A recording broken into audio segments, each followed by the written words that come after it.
Okay. So, welcome to day 13 of the Joy and Success Journey Profiles of Joy. Great stories, great examples from history and the Bible. And we're using as the theme verse that these things have I spoken to you, that my joy may remain in you and that your joy may be full. It comes from John 15:11.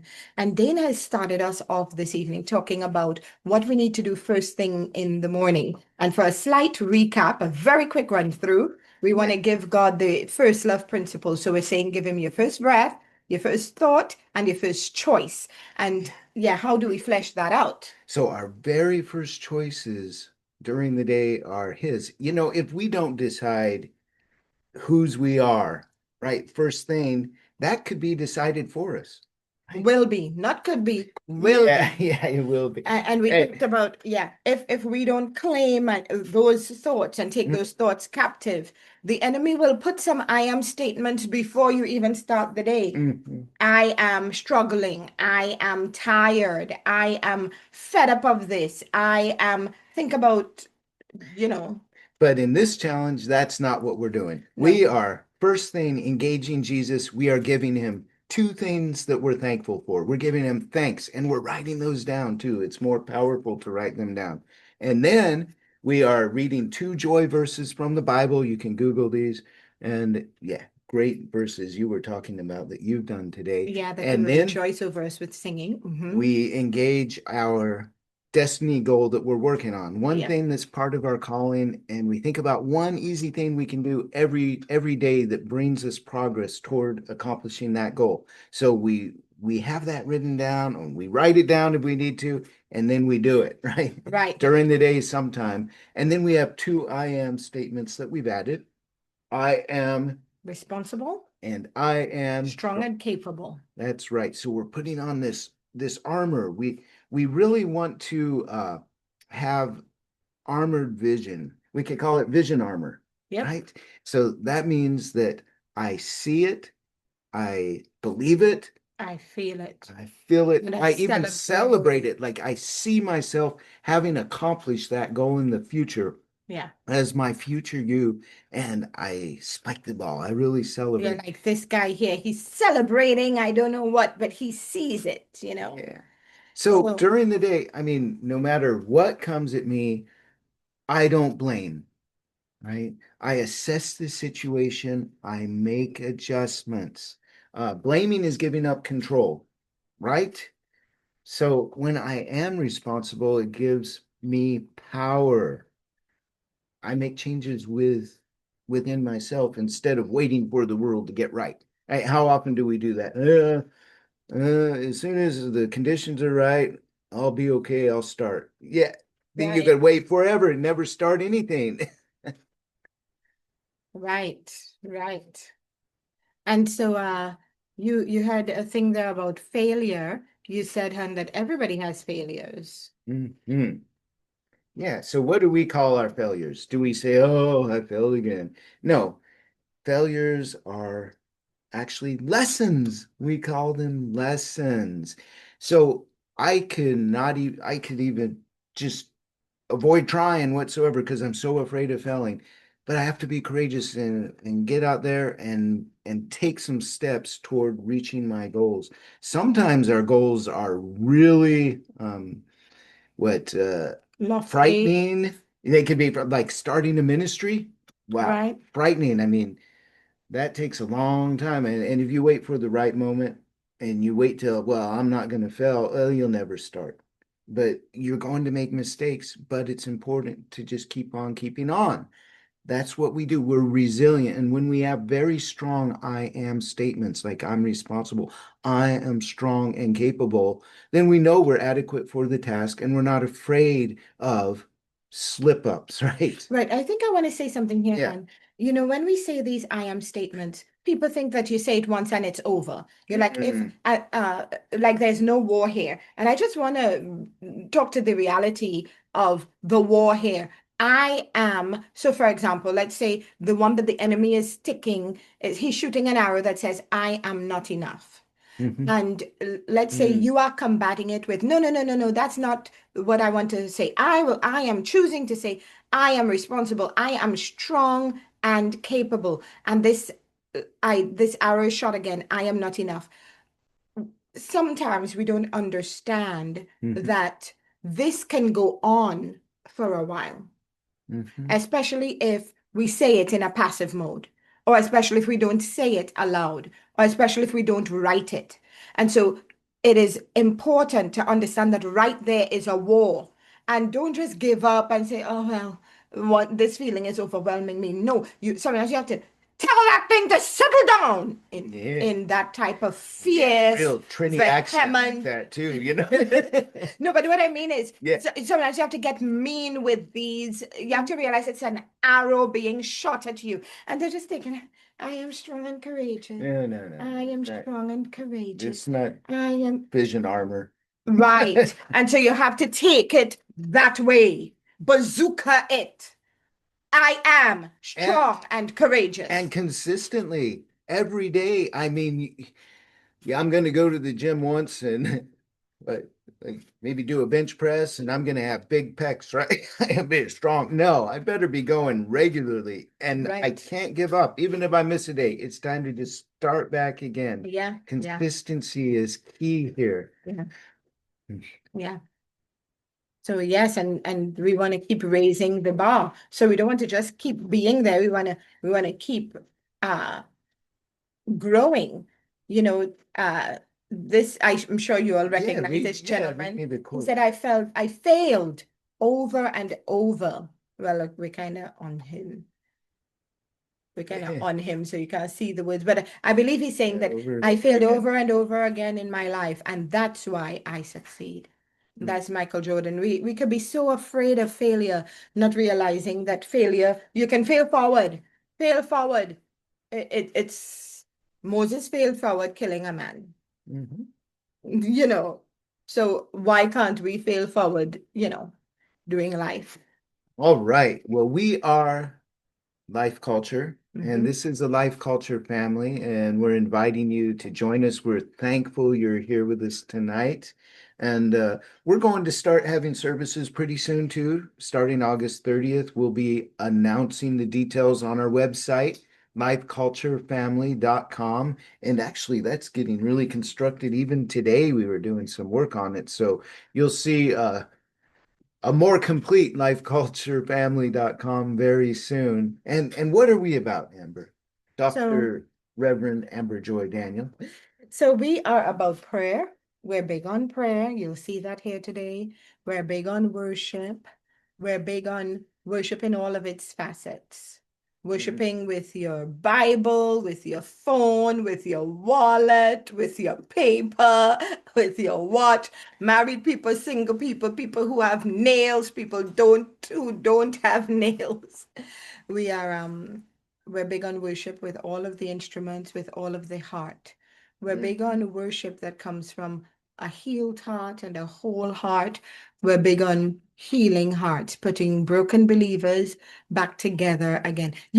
I was listening to a prophetic word today that we got on March 3rd, 2016. Oh, really? Yeah, I Oh, wow. actually sent it to the person the prophet who gave us that word, and I told him that, this was March 3rd, 2016, and just a man 9 years later, look, we're here to fulfill this part, and there are things in that prophetic word that haven't happened yet. Mhm. And we are waiting for the fulfillment of all of that. But we're big on prayer and prophecy and the fulfillment of prophecy. We're big on whole life, living Mhm. life more abundantly. And we started playing with the word life a lot, like Yeah, life quality, vitality, which comes from, yeah, the Latin for life, which we'll get to, yeah, living standard, yeah, but lifesaver, life hack, yeah, you name it. yeah. Heart healing, though, and practical Christianity. That's why we're talking about the morning routine, what you can do first thing to start your day successfully. And we're gonna really bring that home, I think, today when we look at the tabernacle to see how this relates to you having Mhm. whole life, a good life. And this is actually the slide for your Dane's daily etymology, honey. Oh, okay. So this is it. Well, yes, the etymology, meaning the history of the origin and evolution of words. We're doing a word every day or maybe another take on a word every day. So today, to continue with the word life, we've been looking at the Anglo-Saxon and the Middle English, but today let's go to the Latin. So the word is vita. I mean, you'll recognize that when we say a CV, curriculum vitae, right? Your course of life. So this translates directly to life in English. Vita, feminine noun. Well, it ends with the A. Most Latin nouns ending in A are feminine. Um, its etymology traces back to the Proto-Indo-European gue, which means to live, right? So a lot of words in English come from this: vital, revive, vitality, right? I'm gonna have to, So in Latin, well, you're getting tired and hot. Huh? yeah. In Latin, vita refers to life in its broadest sense, encompassing the state of being alive, the course of one's existence, even a biography, like a vita or a curriculum vitae. Um, and we have the dolce vita, the sweet life that comes from the word. So I just thought that would be a lot of fun. It'd be a lot of fun just to note that we have incorporated a lot of words into our language from the Latin for that. Mm. Yeah, and he came that we would have a life and have it more Abundantly. Yes, abundantly. we're life culture, not death culture, and not Sin down on culture. culture or down on life. Yeah, not Sin sin culture. culture, Yeah. not sorrow culture, not even religion culture. We are Hmm. life culture. Life culture. Yeah, and Romans 8:2 is our verse. The law of the spirit of life in Christ Jesus has set us free from the law of sin and death. What do you want to say, hon? I just wanted to say, okay, take us into the tabernacle. So again, we're beginning our days with Thanksgiving, and that gets us in the gate, right? Enter these gates with Thanksgiving in our hearts. And then we're moving forward. We get into some praise, and you keep taking us deeper and deeper in. And we got to even the broken veil that you've been Yep, discussing the last few yep. nights. So, what do you have for us tonight in the tabernacle, Dr. Amber? Okay, Dr. Dane. Yeah. So the point of all of this is so that you could be strong and capable. Do you like her cape? She's wearing a cape Yeah. here. She's strong and capable.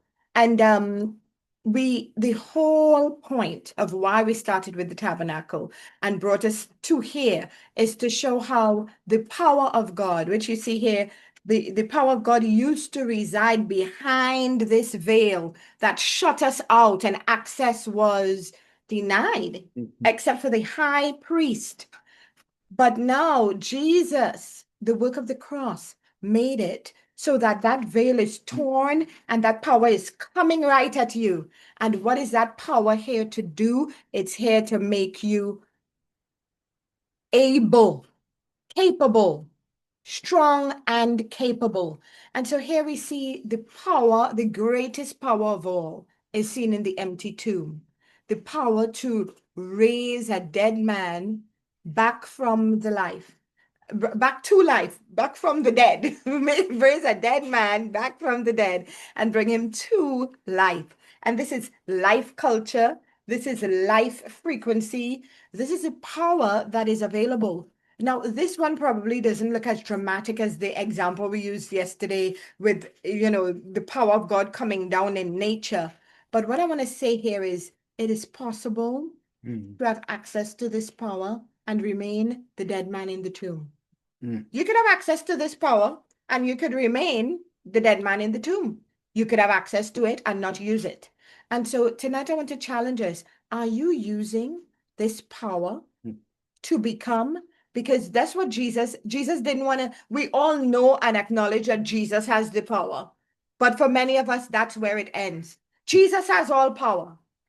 But this picture is here because Jesus is saying, I've given, I'm giving, I want to give that power to you. And so we want to ask tonight, will you mm. accept and use the power? And that's a question.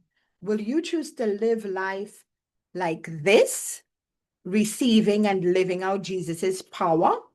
Or will you refuse to use the power and stay in the tomb and say, oh, Jesus, you have all the power. Jesus, you have all the power. You know, somebody today, I was talking with someone and she was sharing of uh, someone she knows who didn't want to take their medicines. And they said, I don't know why Jesus doesn't deal with this for me. And just, why does Jesus have me taking all these medicines? And I thought, that's so interesting. We discussed that your car needs gas and your car needs tuning, or your children need feeding. Yet we don't say, I don't know why Jesus doesn't put gas in the car and take it for an oil change. And we don't say, I don't know why Jesus doesn't come and feed my children in the morning. Doesn't he know it's breakfast time? No, that's what God does, and that's what we do. And there are sometimes when we think that certain parts are not our responsibility. But that's why that first uh, affirmation, that first confirmation, that first speech, that first thing that we Right. say is important. Yeah, so the I am statements, and you say all the time, we live in a Speech empowered, yeah, speech activated, activated matrix, yeah. and we have his power within, right? And so now, And yeah. so what we say is powerful. And so now I can be responsible. Mhm. I don't have to just wait for Jesus to, I don't wait for Jesus to feed the children. I don't wait for Jesus to take care of the car. And so I don't have to wait for Jesus to take care of my health. I can be responsible in the places I need to be responsible. And then, of course, there's room for faith. Jesus does heal. But I'll take my meds till I have a confirmation of that. Mind you, the day that I have a confirmation of that, I have that witness in my spirit. I'm okay for you to stop taking the meds when you have that confirmation in your spirit, you know. We're now talking The Fourth Element by David Young Cho. I invite you to get it. Great resource. But until I have that earnest, that deposit that it is done, I'll be responsible and take my meds. And this is something that we have actually walked through and had the physical tests to confirm that there was indeed a healing.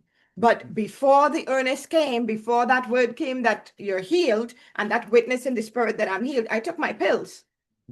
But after that, I was like, faith now. So I am responsible. Are you? I am strong and capable. Are you? Yes, you are. Because that power, it is already finished.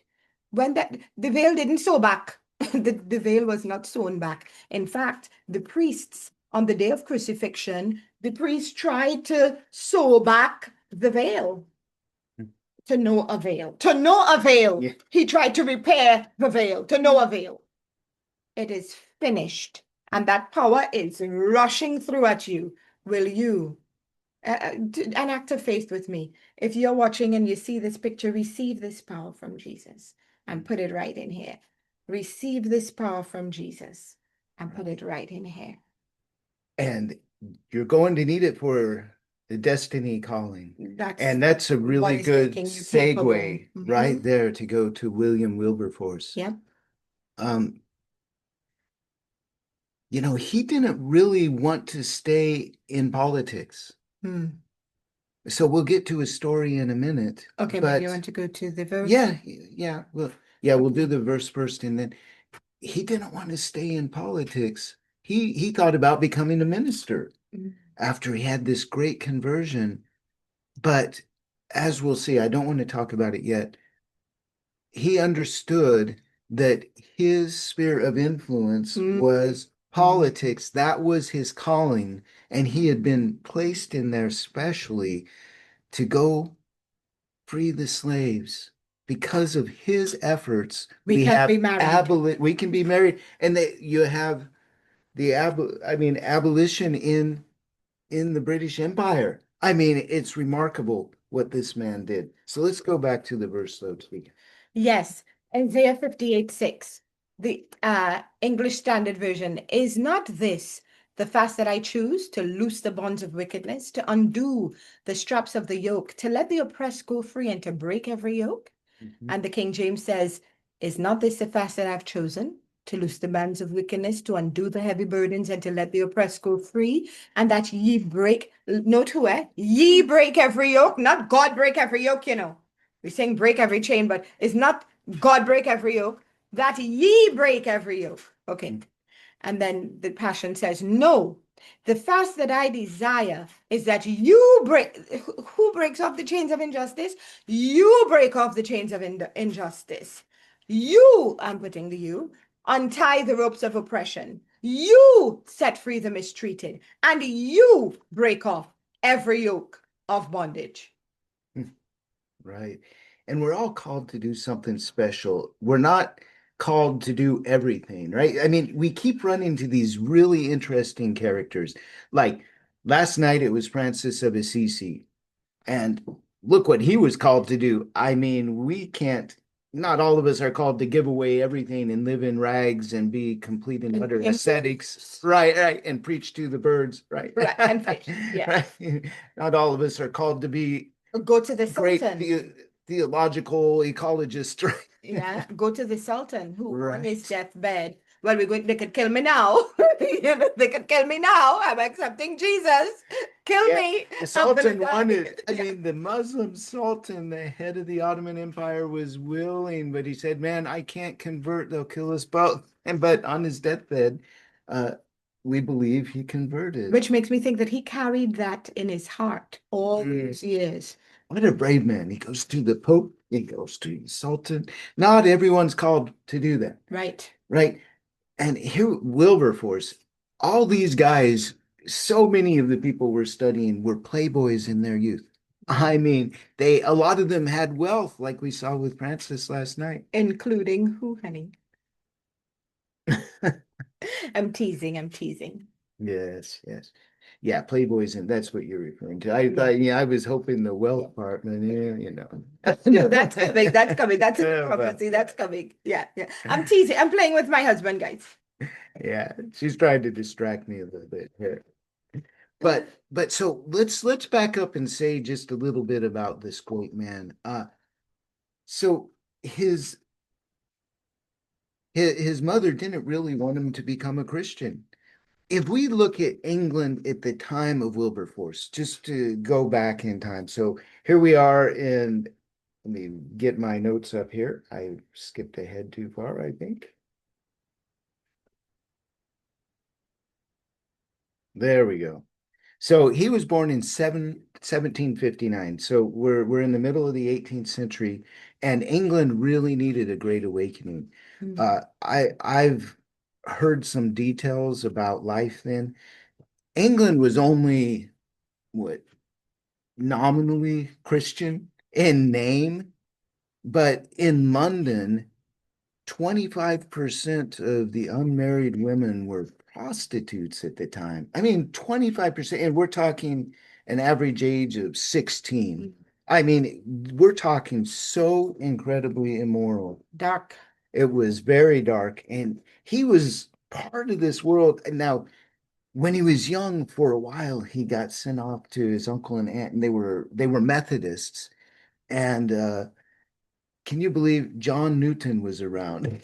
The man who wrote Amazing Grace, a former what, slave owner, slave trader, and he's converted, and then he becomes an abolitionist. Great man, great Christian.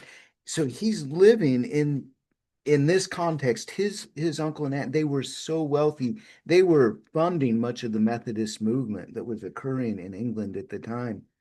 And he was with them for some years until, well, his mother's like, no, I don't want you becoming Christian, and got him off that path. So then he becomes a playboy, and he's really charismatic. People follow him, and he becomes great friends with William Pitt the Younger, the son of the prime minister. And in his 20s, he's elected to parliament. And I mean, and William Pitt, the younger William Pitt, he also becomes prime minister in his 20s, and they're hanging out. I mean, what a remarkable place to be in the middle of the political scene in England, and God placed him there. And I think he kind of just wanted to have fun at that point. But a remarkable thing happened. Uh, God put in his path a man named Isaac Milner. And Isaac Milner and Newton, well, and Milton, sorry, Isaac Milner and William Wilberforce went on a tour of the continent in 1785. And Wilberforce learned that his friend was a devout Christian. I think he was a little disappointed, but he listened to him and he was convinced. He absolutely was converted in his heart, and he wanted to become a minister. He wanted to leave politics altogether until John Newton talks him into staying in politics, saying, God has called you into this position of power and influence to lead the charge for uh, a, a change of heart in England and also for abolitionism in England. And so for 20 years, he went to Parliament every year. I mean, a great debater, a great orator. He's trying to talk them into passing the banning of the slave trade. Not abolition altogether, just ban the slave trade. And the people in England, they didn't see a lot of slaves around them, right? So they were just enjoying the benefits of the slave trade, all the wealth. They knew that the sugar was coming from The the Caribbean. colonies, right? Yep. And they needed to sweeten their tea, and that's what they were concerned about. Good cane sugar. Hmm. But every year, 20 years, it took them 20 years and battled. And finally, 1807, they banned the slave trade in the British Empire. And it would be until the 1830s when finally they would banish altogether or ban altogether slavery. 3 days, by the way, before his death. So the final vote on slavery abolition was in 1833, just double checking my notes. So he fought for 26 years. And then 3 days before his death, he's able to see this. I mean, this was an extremely difficult political battle. I mean, the slave trade interests were exceptionally powerful. Um, he was called a traitor to British prosperity during this time. And it's interesting. He didn't want to do this. This this this wasn't his plan, but and I want to say this. He was exceptionally humble. He was such a great orator. He could have debated his enemies. He could have made fools of them. He could have wiped the floor with them in debates. But he knew he himself came from uh, a background that required grace, right? He had received so much amazing grace himself that, of course, John Newton was writing about. And so he was exceptionally gracious. He was the man for the task. He could treat people in Parliament kindly. He could work with people who had opposite views, who were immoral themselves, but work with them because he knew what he was called to do. He knew his destiny, and he found so much joy in fulfilling this destiny. That's what enabled him to persevere. So it's a persevering joy in this case. And look, in America, we didn't ban slavery until 1865. So he led the charge starting in the 18th century and in the early 19th saw some great victories. And at the end of his life, he sees the slave trade abolished, and that meant 800,000 slaves freed. And I think he's one of the most important men in history, actually. Someone who did this. And you're right, we're married today because of the efforts of people like him. Hmm. I mean, there's not much more to be said about him at all. They did this caption of what he would look like if he were a modern man. So this is what he looked like back in the day. Well, they adjusted the nose a little bit, you know, they made it look a little. This one seems to be more true to the nose here. And they said that this is what he would look like in the modern era, right? Wilberforce as a modern man. I thought it was astounding that he fought this one same battle for 26 years. We get fed up fighting one battle for I get fed up fighting 26 days, 26 weeks, 26 months, Yeah, but 26 years. Talk about persevering, uh, they call him the persevering politician. yeah, yeah, You know, that talks about singleness. The verse yesterday was if your eye is single, talk about singleness of heart and singleness of purpose. And sometimes we may feel that others are doing so many things. This guy, God needed him to do one thing yeah. and to stick on it for 26 And he years. positioned him perfectly. He was at Cambridge. And also, by the way, Isaac Milner, who led him to his conversion, he was a professor of mathematics at Cambridge, eventually the president of Queen's College. I mean, he was positioned perfectly. John Newton, hmm, I can only imagine having mentors like that. I mean, the When most we brilliant and influential people in the world. Yeah, we spoke about that too, that your friends, those who are around you, Mhm, determine friends are like elevators. They take you up or down or keep mm. you stuck, up, down, or going nowhere. Okay. Oh, just real quickly, in case you weren't aware, looking at this slide. So the slave trade, this was called the triangular trade. So the ships would go from England to the west coast of Africa. So they'd be bringing textiles, rum, manufactured goods to Africa. And then the slaves would go on the cargo ships, just in the most horrific, inhumane conditions possible, over to the Americas. And then sugar, tobacco, cotton was sent back to Europe. So this trade continued for the longest time, Yes, I just want to centuries. point out the part of the world that I'm from. We actually made the map. This is Trinidad right here, Trinidad and Tobago, right there. If you can see my cursor. Oh, okay. I see the And then we triangular have trade. Wilberforce University. By the way, just about an hour and a half, less than an hour and a half from Mhm. us, they have a university. It was established for um, Black students by Black founders. So it was the first under those conditions in the United States. Wilberforce, even right here in our neighborhood, I mean, a great impact. I think I want to point out here that this was a white man. Mhm. Some people don't seem to um, acknowledge that it took white people to help Black people get free. That's all I want to say about that. But this was a white dude who helped the Black people become free, and he fought on it for 26 years. Yeah. And tomorrow we're going to be talking about John Wesley. You really needed a religious awakening, a spiritual reckoning, awakening in England to make this even possible. And the whole culture changed. I mean, we went from this craziness we talked about, where so much of the female population working in prostitution, to the Victorian age.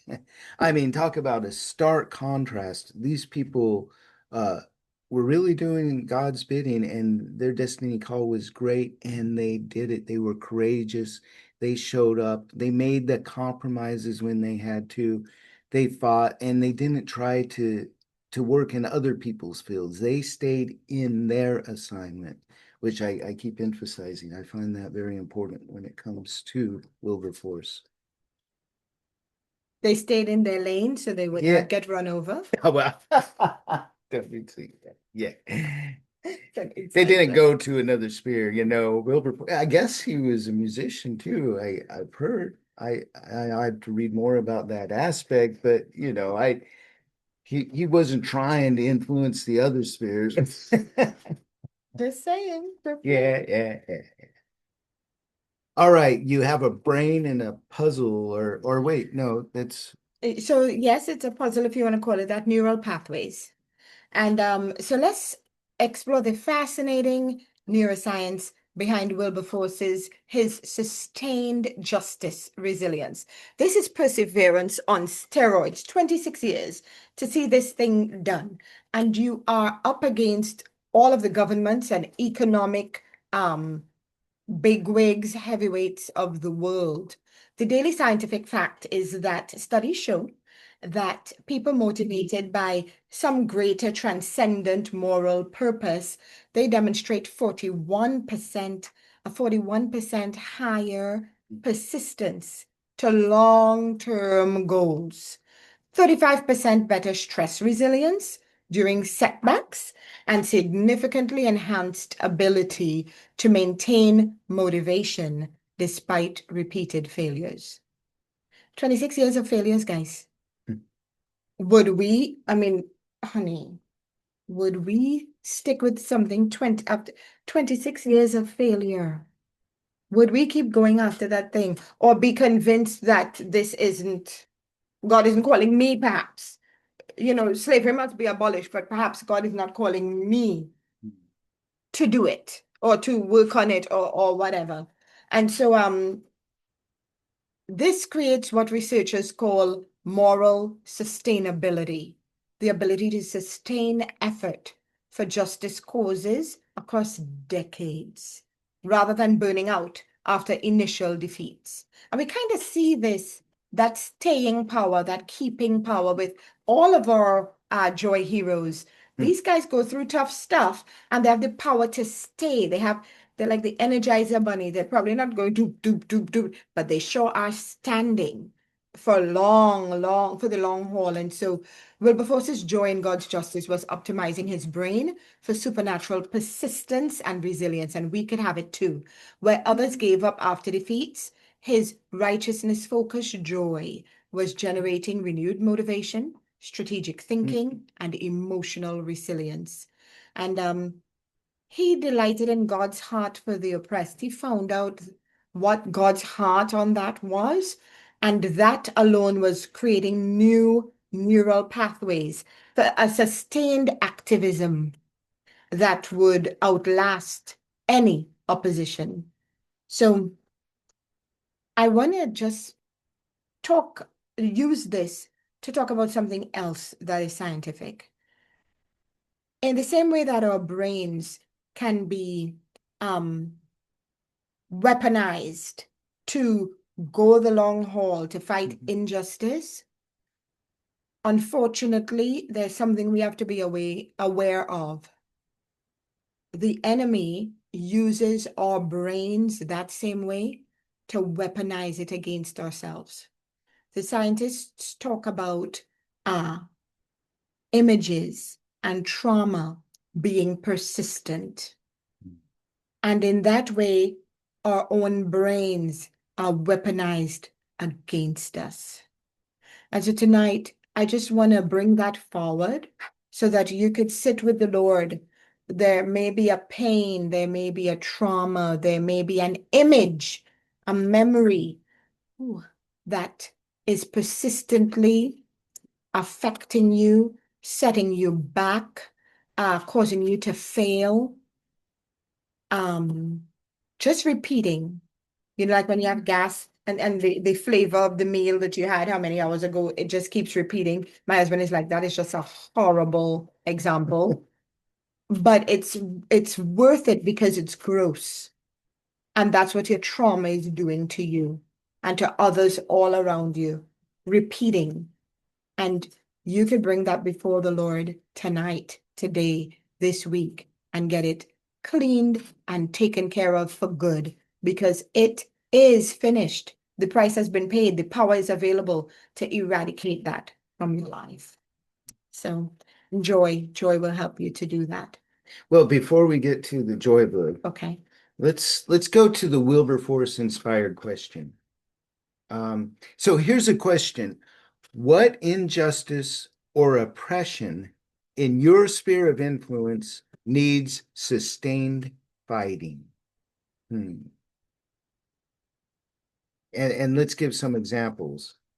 It might be workplace discrimination, community problems, family dysfunction, um, systemic issues. Right? What is it? Huh? Is there something that might, and again, not every, we're not called to fight every fight, but there's something perhaps that we need to address. We might be called to a fight that's going to cost us dearly. I even want to turn this inward. This may be a fight that you need to fight within you. There might be something Mm. inside of you. It's an injustice that this trauma or whatever keeps affecting you in the way that it does. And it's oppressing you in the sphere of influence inside here. God's influence inside here is being suppressed and oppressed. And this is an injustice from God's point of view when Jesus paid for you to have freedom from this chain, this shackle. And it is you who needs to be freed. I just want to put that on the table as well, that it can be and should be an external focus, but it can be and maybe also should be an internal focus as well. And let's read Wilberforce's Joy Success Secret. The sustained justice joy practice. The sustained justice joy practice. Find delight in God's heart for the oppressed rather than quick political wins. And let that righteousness create persistence that outlasts every evil system. Like Wilberforce, fighting for 26 years to free slaves, let joy in divine justice create relentless activism that never gives up on the voiceless. And honey, our joy blurb then? So joy again doesn't seek easy victories. It fights for lasting justice. Wilberforce found greater satisfaction in God's righteousness than political convenience, greater persistence in divine justice than immediate success, greater fulfillment in sustained fighting than a quick win. Your joy in God's heart for the oppressed creates activism that outlasts every evil system and persistence that breaks every chain. True victory comes from sustained righteousness, not avoiding difficult battles. And I also want to just put a plug in for your heart that this may also apply to you. Mm-hmm. Sometimes you got to fight for you. Mm-hmm. So, joy mission, and interestingly enough, I find our daughter came up with this joy mission. We were talking about joy this, joy that, and she goes, joy mission. And so we said, yeah, we'll put it in. So, your joy mission for tomorrow, we're doing this every day in the 21-day challenge, starting our day correctly, right? Starting our day engaging Jesus first thing, being intentional about that. So we start the day in joy in Him, thanking Him for two things. Write it down, right? Read two joy verses from the Bible. You can Google these. And again, you probably, many of you have really great morning routines or things you do, devotional times. But we're saying during this challenge, add this in. If you like it, continue it. I'm finding it very powerful. And then we write down a destiny goal, something that God has called us to, and one thing, one simple thing we can do every day consistently that will take us on the path toward achieving that goal. So we look at that in writing and then we do that one easy, consistent goal daily. And then we say two I am statements. I am responsible and I am strong and capable. We do this with armor, meaning we see it, we believe it, right? We see our future you celebrating that that destiny goal has been accomplished, Yeah. right? And don't take this lightly. And, some of this might sound, some people would call it cheesy to do this sort of thing, but we're looking for consistency. We're starting our days with really easy victories that give us momentum. We're learning to realize how strong we are. We're adequate. So no matter what comes at us every day, we can adjust to any circumstances. We can assess. We can come up with a game plan. We can succeed. We're not going to give up. We're not going to quit. That's not who we are. We're created in God's image. It's important to understand these things. Mhm. And that's kind of where we will pull it down Hmm. on the. Before we go, though, I see that we have some comments in the chat. So let me just be sure to address those before we go. Hmm. Um, Talking about persistence and how long it took before Wilberforce achieved the goal. Thomas Edison, when he was asked about the failed attempts, he said, I have not failed 10,000 times. I've not failed once. I've succeeded in finding 10,000 ways that won't work. Yes, the light bulb was an invention with 10,000 steps. Yes, that's a really good share. She said it helped her to realize that she needed to reframe how she saw failure. That's right. Yeah, yeah. Yeah. Lessons, not failures to us. Yes, yes. Mama Francis, we just want to thank you so much for jumping in there and saving the evening. Is there anyone who wants to make a comment or anything before we leave? I know it's time. All right, going once, going twice, going three times. All right, that's where we're going to pull down tonight's edition of the Joy and Success Challenge. See you all in the VIP. Sounds great. Well, thank you so much for coming. God bless you all.